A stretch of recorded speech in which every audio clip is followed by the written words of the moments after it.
जय Shri Hari everyone, welcome back to my channel Shweta Rajput versatile. तो भक्तों, आज के इस वीडियो में मैं आपको कार्तिक महीने की व्रत कथा सुनाने जा रही हूँ, तो कृपया करके ये कथा ध्यान पूर्वक सुनिएगा। चलिए भक्तों, अब हम कार्तिक महीने की कथा का अध्याय नंबर 11 सुनते हैं। एक बार सागर पुत्र जलंधर अपनी पत्नी वृंदा सहित असुरों से सम्मानित हुआ सभा में बैठा था। तभी गुरु शुक्राचार्य का वहां आगमन हुआ। उनके तेज से सभी दिशाएं प्रकाशित हो गईं। गुरु शुक्राचार्य को आता देखकर सागर पुत्र जलंधर ने असुरों सहित उठकर बड़े आदर से उन्हें प्रणाम किया। गुरु शुक्राचार्य ने उन सबको आशीर्वाद दिया। फिर जलंधर ने उन्हें एक दिव्य आसन पर बैठाकर स्वयं भी आसन ग्रहण किया। फिर सागर पुत्र जलंधर ने उनसे विनम्रता पूर्वक पूछा, हे गुरुजी, आप हमें ये बताने की कृपा करें कि राहु का सिर किसने काटा था।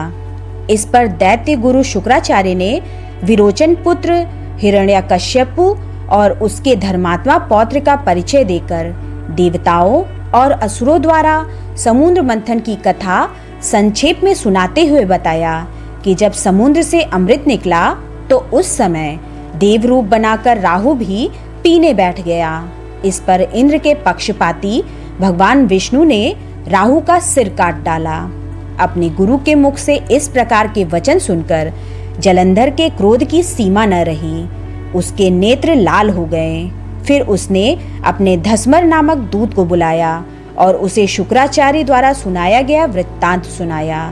तत्पश्चात उसने धस्मर को आज्ञा दी कि तुम शीघ्र ही इंद्रपुरी में जाकर इंद्र को मेरी शरण में ले आओ।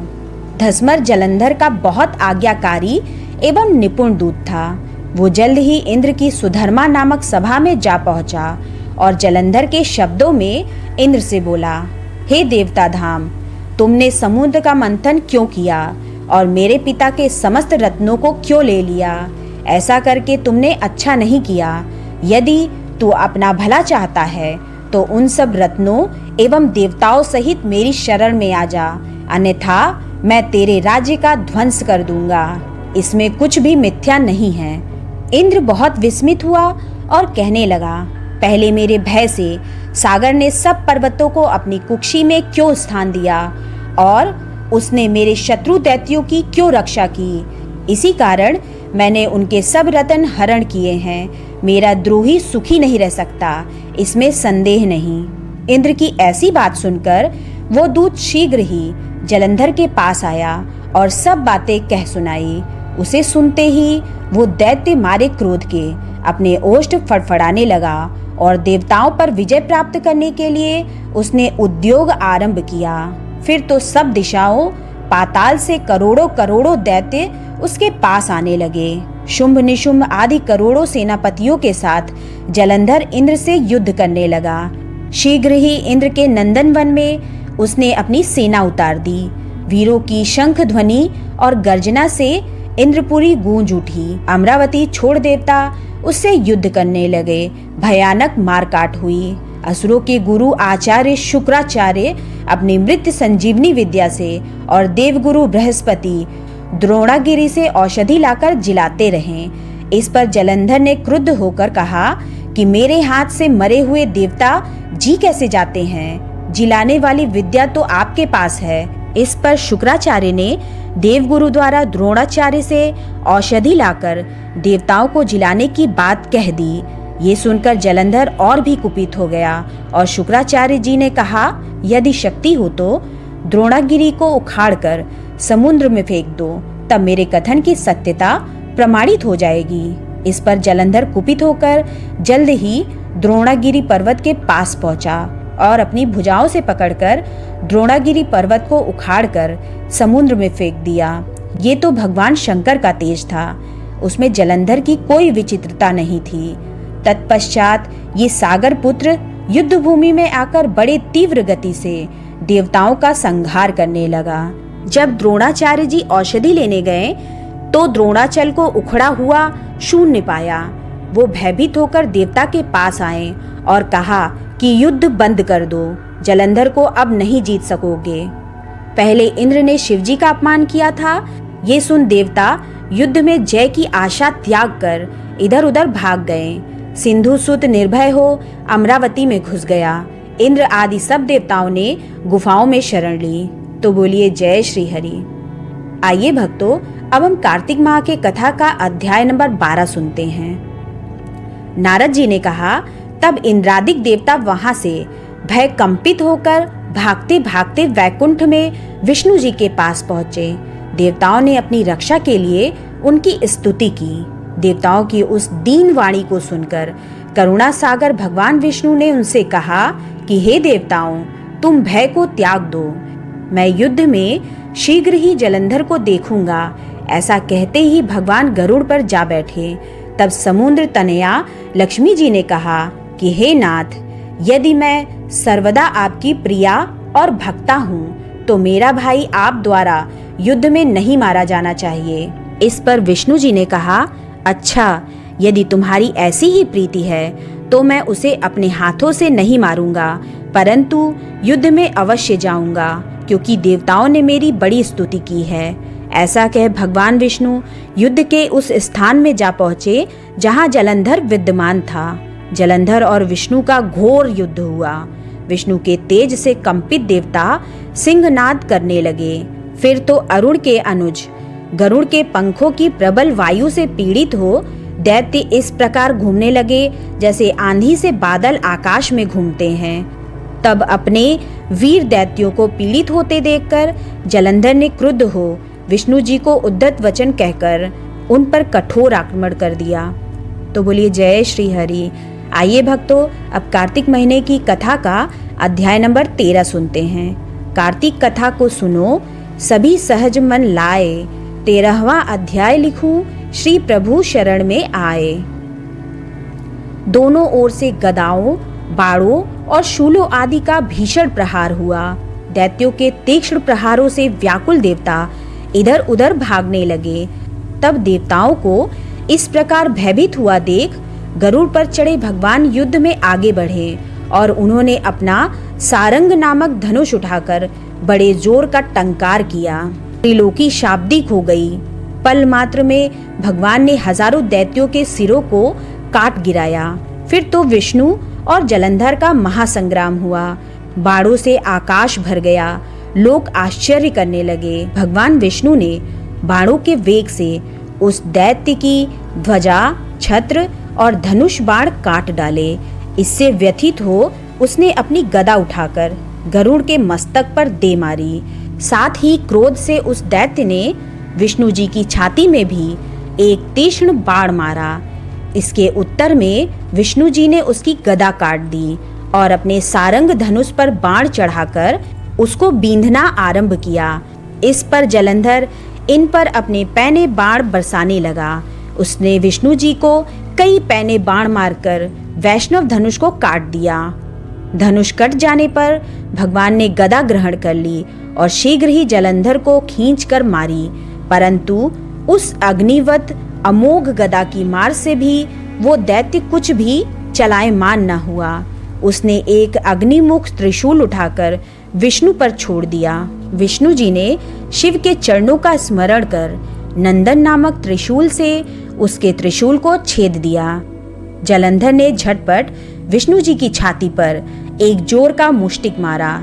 उसके उत्तर में भगवान विष्णु ने भी उसकी छाती पर अपनी एक मुष्टि का प्रहार किया। फिर दोनों घुटने टेक बाहुओं और मुष्टिकों से बाहु युद्ध करने लगे। कितनी ही देर तक भगवान उसके साथ युद्ध करते रहे। तब सर्वश्रेष्ठ मायावी भगवान उस दैत्यराज से मेघवाणी में बोले, रे रण दुर्मद दैत्य श्रेष्ठ, तू धन्य है जो इस महायुद्ध में इन बड़े बड़े आयुधों से भी भयभीत न हुआ।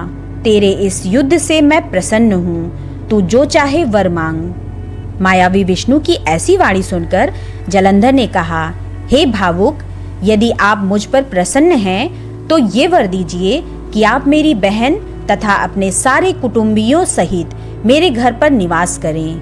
नारद जी बोले, उसके ऐसे वचन सुनकर विष्णु जी को खेद तो हुआ, किंतु उसी क्षण देवेश ने तथास्तु कह दिया। अब विष्णु जी सब देवताओं के साथ जलंधरपुर में जाकर निवास करने लगे। जलंधर अपनी बहन लक्ष्मी और देवताओं सहित विष्णु को वहां पाकर बड़ा प्रसन्न हुआ। फिर तो देवताओं के पास जो भी रत्न आदि थे सबको ले जलंधर पृथ्वी पर आया। निशुंभ को पाताल में स्थापित कर दिया और देव, दानव, यक्ष, गंधर्व, सिद्ध, सर्प, राक्षस, मनुष्य आदि सबको अपना वंशवर्ती बना त्रिभुवन पर शासन करने लगा। उसने धर्मानुसार सुपुत्रों के समान प्रजा का पालन किया। उसके धर्म राज्य में सभी सुखी थे। तो बोलिए लक्ष्मी नारायण भगवान की जय। तो आइए भक्तों, अब हम कार्तिक महीने की कथा का अध्याय नंबर 14 सुनते हैं। कार्तिक मास का आज लिखू 14वां अध्याय। श्री हरि कृपा करे, श्रद्धा प्रेम बढ़ाए। तब उसको इस प्रकार धर्म पूर्वक राज्य करते हुए देख देवता क्षुब्ध हो गए। उन्होंने देवाधिदेव शंकर का मन में स्मरण करना आरंभ किया। तब भक्तों की कामना पूर्ण करने वाले शंकर ने नारद जी को बुलाकर देव कार्य की इच्छा से उनको वहां भेजा। शंभु भक्त नारद शिव की आज्ञा से देवपुरी में गए। इंद्रादि सभी देवता व्याकुल हो शीघ्रता से उठ नारद जी को उत्कंठा भरी दृष्टि से देखने लगे। अपने सब दुखों को कहकर उन्हें नष्ट करने की प्रार्थना की। तब नारद जी ने कहा, मैं सब कुछ जानता हूँ, इसलिए अब मैं दैत्यराज जलंधर के पास जा रहा हूँ। ऐसा कह नारद जी देवताओं को आश्वासित कर जलंधर की सभा में गए। जलंधर ने नारद जी के चरणों की पूजा कर हंसते हुए कहा, हे ब्राह्मण, कहिए आप कहाँ से आ रहे हैं, यहाँ कैसे आए हैं? मेरे योग्य जो सेवा हो उसकी आज्ञा दीजिए। नारद जी प्रसन्न होकर बोले, हे महाबुद्धिमान जलंधर, तुम धन्य हो। मैं स्वेच्छा से कैलाश पर्वत पर गया था, जहाँ 10,000 योजनों में कल्प वृक्ष का वन है। वहां मैंने सैकड़ों कामधेनुओं को विचरते हुए देखा तथा ये भी देखा कि वो चिंतामणि से प्रकाशित परम दिव्य, अद्भुत और सब कुछ स्वर्णमय है। मैंने वहां पार्वती के साथ स्थित शंकर जी को भी देखा, जो सर्वांग सुंदर, गौरवर्ण, त्रिनेत्र और मस्तक पर चंद्रमा धारण किए हुए हैं। उन्हें देखकर मुझे बड़ा आश्चर्य हुआ कि इनके समान समृद्धशाली त्रिलोकी में कोई है या नहीं। हे दैत्येंद्र, उसी समय मुझे तुम्हारी समृद्धि का स्मरण हो आया और उसे देखने की इच्छा से ही मैं तुम्हारे पास चला आया। ये सुन जलंधर को बड़ा हर्ष हुआ। उसने नारद जी को अपनी सब समृद्धि दिखला दी। उसे देख नारद जी ने जलंधर की बड़ी प्रशंसा की और कहा कि निश्चय ही तुम त्रिलोकपति होने के योग्य थे। ब्रह्मा जी का हंस युक्त विमान तुम ले आए हो और धूलोक, पाताल और पृथ्वी पर जितने भी रत्नादि हैं सब तुम्हारे ही तो हैं। ऐरावत, उच्चैश्रवा घोड़ा, कल्प वृक्ष और कुबेर की निधि भी तुम्हारे पास है। मड़ियों और रत्नों के ढेर भी तुम्हारे पास लगे हुए हैं। इससे मैं बड़ा प्रसन्न हूँ, परंतु तुम्हारे पास कोई स्त्री रत्न नहीं है। उसके बिना तुम्हारा ये सब फीका है। तुम किसी स्त्री रत्न को ग्रहण करो। नारद जी के ऐसे वचन सुनकर दैत्यराज काम से व्याकुल हो गया। उसने नारद जी को प्रणाम कर पूछा कि ऐसी स्त्री कहाँ मिलेगी जो सब रत्नों में श्रेष्ठ हो। नारद जी ने कहा, ऐसा रत्न तो कैलाश पर्वत में योगी शंकर के पास ही है। उनकी सर्वांग सुंदरी पत्नी देवी पार्वती बहुत ही मनोहर हैं। उनके समान सुंदरी मैं किसी को नहीं देखता। उनके उस रत्न की उपमा तीनों लोकों में कहीं नहीं है। देवर्षि उस दैत्य से ऐसा कहकर देव कार्य करने की इच्छा से आकाश मार्ग से चले गए। तो बोलिए श्री लक्ष्मी नारायण भगवान की जय। आइए भक्तों, अब हम कार्तिक महीने की कथा का अध्याय नंबर 15 सुनते हैं। श्री विष्णु भगवान की कृपा हो सब पर अपरंपार। कार्तिक मास का कमल करे 15वां विस्तार। राजा पृथु ने नारद जी से पूछा, हे मुनि श्रेष्ठ, तब दैत्यराज ने क्या किया, वो सब मुझे विस्तार से सुनाइए। नारद जी बोले, मेरे चले जाने के बाद जलंधर ने अपने राहु नामक दूत को बुलाकर आज्ञा दी कि कैलाश पर एक जटाधारी शंभु योगी रहता है। उससे उसकी सर्वांग सुंदरी भार्या को मेरे लिए मांग लाओ। तब दूत शिव के स्थान में पहुंचा, परंतु नंदी ने उसे भीतर सभा में जाने से रोक दिया। किंतु वो अपनी उग्रता से शिव की सभा में चला ही गया और शिव के आगे बैठकर दैत्यराज का संदेश कह सुनाया। उस राहु नामक दूत के ऐसा कहते ही भगवान शूलपाणी के आगे पृथ्वी फोड़कर एक भयंकर शब्द वाला पुरुष प्रकट हो गया, जिसका सिंह के समान मुख था। वो नृसिंह ही राहु को खाने चला। राहु बड़े जोर से भागा, परंतु उस पुरुष ने उसे पकड़ लिया। उसने शिव जी की शरण ले अपनी रक्षा मांगी। शिव जी ने उस पुरुष से राहु को छोड़ देने को कहा, परंतु उसने कहा, मुझे बड़ी जोर की भूख लगी है, मैं क्या खाऊं? महेश्वर ने कहा, यदि तुझे भूख लगी है तो शीघ्र ही अपने हाथ और पैरों का मांस भक्षण कर ले। और उसने वैसा ही किया। अब केवल उसका सिर शेष मात्र रह गया। तब उसका ऐसा कृत्य देख शिवजी ने प्रसन्न हो उसे अपना आज्ञा पालक जान अपना परम प्रिय गढ़ बना लिया। उस दिन से वो शिवजी के द्वार पर स्वकीर्तिमुख नामक गढ़ होकर रहने लगा। तो भक्तों बोलिए हर हर महादेव। मेरे द्वारा सुनाई गई कथा अगर आपको पसंद आई हो तो मेरे चैनल को सब्सक्राइब कर ले और बेल आइकन प्रेस करना बिल्कुल ना भूले, जिससे मेरे आगे आने वाले लेटेस्ट वीडियो की नोटिफिकेशन आपको तत्काल मिल सके। मेरे वीडियो को लाइक एंड कमेंट्स भी करें। मेरे वीडियो को अपने फेसबुक, व्हाट्सएप, इंस्टाग्राम पर शेयर करना बिल्कुल मत भूलें। तो मैं अपना वीडियो यहीं समाप्त करती हूँ। मिलते हैं नेक्स्ट वीडियो में, तब तक जय श्री हरि।